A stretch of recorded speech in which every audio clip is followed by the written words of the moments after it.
walang pinoprotektahan, walang kasinungalingan, serbisyong totoo lang.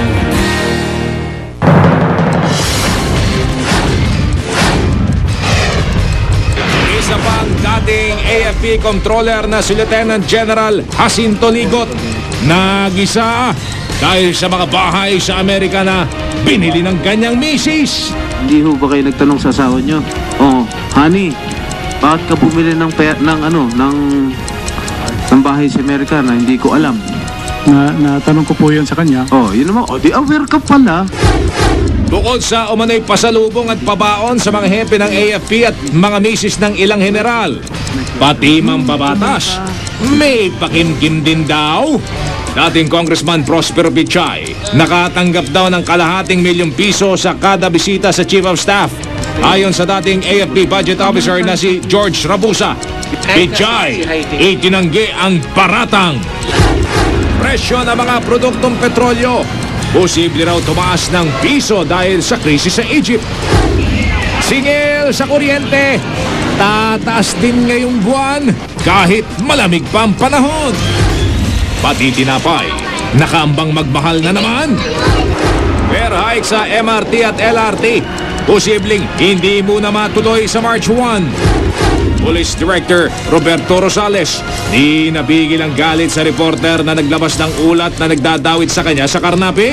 I tell you, categorically you destroyed me. There is a report that exists. Hindi may hard copy, hindi siya yung inimbento. AFP, itinangging meron silang ganong intelligence report. Dalawang sumukong suspect sa massacre sa Kawit, Cavite, natikman ang galit ng mga kaanak ng biktima. Bago ang pilot episode ngayong gabi, set ng I Heart You Pare, silipin, live. At ang bagong News and Public Affairs Channel, ang GMA News TV.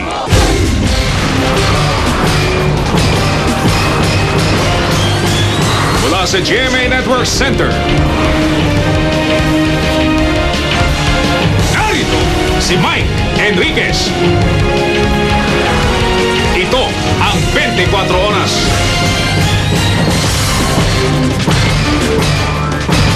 Magandang gabi po.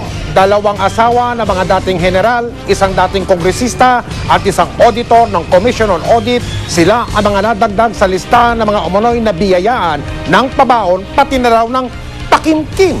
Bahagi pa rin yan ng sinasabing milyong-milyong pisong katiwalian sa pondo ng Ugbong Sandatahang Lakas ng Pilipinas Armed Forces of the Philippines. At ang pinakanag-isa ngayong araw na ito, isang dating controller ng Sandatahang Lakas na ang asawa ay nakabili raw ng 2 mamahaling bahay sa Amerika. Tinutukan sila ni Tina Panganiban Perez. Bahay sa Buena Park, California na nagkakahalaga ng mahigit $183,000. Binili ng cash. $504,000 naman ang halaga ng bahay na ito sa Anaheim, California. Bahaging binayaran ng cash at loan o pautang. Ang 2 bahay na ito raw, parehong binili at pag-aari ni Erlinda Yambao Ligot, asawa ng dating comptroller ng AFP na si retired Lieutenant General Jacinto Ligot. Pero nang tanungin si Ligot tungkol sa mga bahay, This is the first time I see that... You saw that house? Alright. So, talagang hindi mo alam yung mga ginagawa ni Mrs. Ligot? Because documents that I gathered, she is the 7th owner of that house in the United States. I have documents to prove. Still you are not aware. Still you are not aware of the activities that your wife has been doing.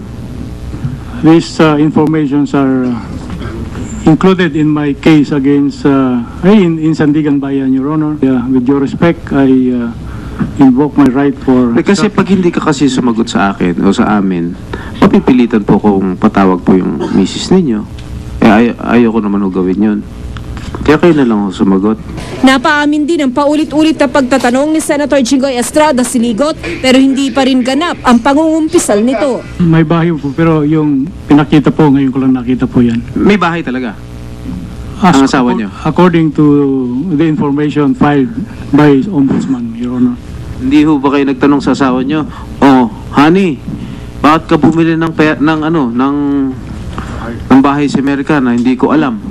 natanong ko po yan sa kanya. Oh, yun naman. Oh, di aware ka pala. Nung after it was filed in the Sandigan Bayan. Tinatanong na nga kita ngayon, hindi laging I am not aware. Tapos ngayon, aware ka pala. Hindi rin masagot ni Ligot kung saan kumukuha ng pera ang asawa na isang housewife. Maging ang mahigit 40 beses umanong paglalabas-masok ng misis ni Ligot sa Amerika at sa ibang bansa mula 1993 hanggang 2004, hindi raw alam ng dating AFP Comptroller. Kadalasan kasama pa raw ni Mrs. Ligot ang misis ng dating AFP Chief of Staff Angelo Reyes na si Teresita. Katwiran ni Ligot, mahirap daw minsan ang komunikasyon. Gayunman, inamin din niyang minsan niyang tinanong ang asawa tungkol sa mga akusasyon, pero limot daw ni Ligot kung anong naging sagot ng kanya may bahay.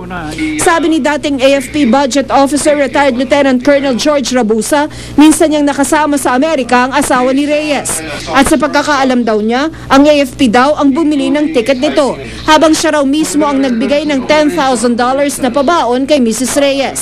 Was there an instance that you gave them pabaon? Yes, Your Honor. To whom?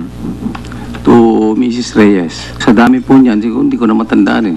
Kasama sa ipatatawag sa susunod na pagdinig ang asawa ni General Ligot. Hihintayin din daw ng mga senador si Reyes na dumalo at kung hindi ay maaari raw siyang i-contempt. Nauna nang tumangging dumalo sa Senate hearing si Reyes. Hiniling din niyang mag-inhibit muna sa pagdinig sina Senador Estrada, Chis Escudero, Antonio Trillanes IV at Miriam Santiago sa dahilang may kinikilingan daw ang mga ito. Tina Panganiban Perez, Nahadutok, 24 Oras. Nagisa rin sa pagdinig ng Senado kanina ang dating Resident Auditor ng Intelligence Service of the Armed Forces o ISAF, si Divina Cabrera. Ayon kay Retired Lieutenant Colonel George Rabusa, kapalit ng pagtatakip sa katiwalian, 2% raw ng pondong pinakikialaman ay napupunta umano kay Cabrera. May punto pa raw na hiniling niya na ipasunog ang mga ebidensya, pero sabi ni Cabrera, hindi totoo ang paratang. Nakatutok si Sandra Aguinaldo. Mahigit 30 taon na sa Commission on Audit si Divina Cabrera. 13 taon dito, ginugol niya bilang auditor ng Intelligence Service of the Armed Forces of the Philippines o ISAF. Kaya naman umpisa pa lang, nagtaka na si Senador Franklin Drilon kung bakit nagtagal ng ganon bilang auditor ng ISAF si Cabrera. Hindi ka ba napagod? 13 taon kang naka-assign doon. Pare-pareho ang trabaho mo. Did you not seek new assignments? Hindi. No? Please speak to the mic. No po. You did not seek new assignment. You like your assignment in ISAP. Obviously. Nilipat naman si Cabrera noong August 23, 2010. Yun nga lang sa Philippine Navy lang din siya napunta. I call on the COA Commission to recall and reassign Ms. Cabrera. Kino-question ito dahil sa loob daw ng mahabang panahon ng pag-audit ni Cabrera sa ISAF, naging kakuntsaba umano ito sa paghokus-pokus ng pera ng AFP. Katunayan, ayon kay dating AFP Budget Officer Retired Lieutenant Colonel George Rabusa, 2% raw ang pirming kickback umano ni Cabrera sa mga transaksyon. Simple raw ang hokus-pokus. Ang kung tawagi float fund umano ng AFP na binubuo ng 20 milyong piso ang daan dito. Kapag nagkulang na raw ang pondong ito, kino-convert umano nila ang pondong nakalaan bilang pasweldo ng mga sundalo. At sa bawat transaksyon, 2% umano ng pondo ang parte ni Cabrera. Hindi ko po alam yan, hindi po totoo. I beg to disagree kasi I think some of the clearing documents are really delegated sa level niya. Ang umakit lang po sa taas is Object Class 19, which is Intelligence and Confidential Funds. Buwelta ni Rabusa, may pagkakataon pa nga raw na gustong ipasunog ni Cabrera ang mga dokumento sa opisina niya. Sabi niya, pare, yung mga dokumento dito sa likod ko, masyado nang marami to. So sabi niya, baka pwede nating ipasunog. Itong dito lang naman sa opisina ko. I deny that, Your Honor. Nagka-interes din ang mga senador sa mga ari-arian ni Cabrera. Saan po kayo nakatira ngayon, Ms. Cabrera? Saan ang bahay niyo? Sa Loyola Granvillas po. At magkano naman ang worth ng bahay mo at lupa sa Loyola Granvillas?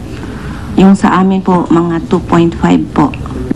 In whose name is the condominium unit in McKinley Hill? I don't have po in McKinley Hills. I think mga, kung di ko nagkakamali, more or less, nasa mga 10 million mahigit yun eh. Sa laki ng bahay Ito ang bahay ni Cabrera sa Loyola Grand Villa sa Quezon City. Wala na po. Ang mister ni Cabrera ay dating taga Philippine Airlines at lumipat na sa isang international airline. Sa pagtatanong ni Senador Drilon, ilang beses inulit ni Cabrera na wala siyang nakitang mali sa liquidation ng mga resibo ng ISAF nung auditor pa siya. Kaya gusto ng mga senador, isumite ni Cabrera ang mga report niya sa COA noon. Sa interview ng GMA News kay Rabusa, sinabi niyang pinabiyahe ng AFP si Cabrera sa hiling ng auditor. Binigyan din daw ng AFP si Cabrera ng pambili ng kotse. Sinubukan namin kunan ng pahayag si Cabrera tungkol dito pero tumanggi siya. Sandra Aguinaldo, Nakatutok, 24 Oras. Ibinunyag